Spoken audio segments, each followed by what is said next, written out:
สิเมื่อยามกระเต็บกันเนาะมื้อนี้ไม่พามายามกระเต็บตอนเช้า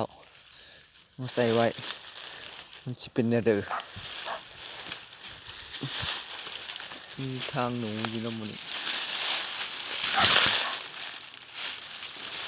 เป็นแนวใด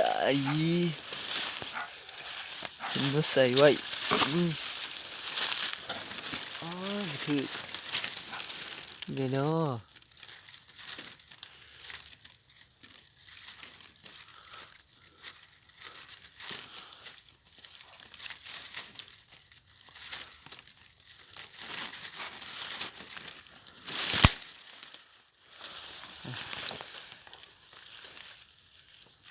หลังต่อไป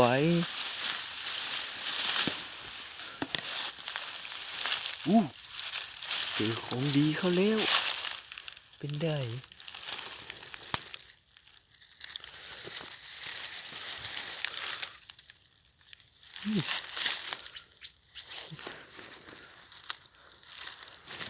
สุดไปนึ่ง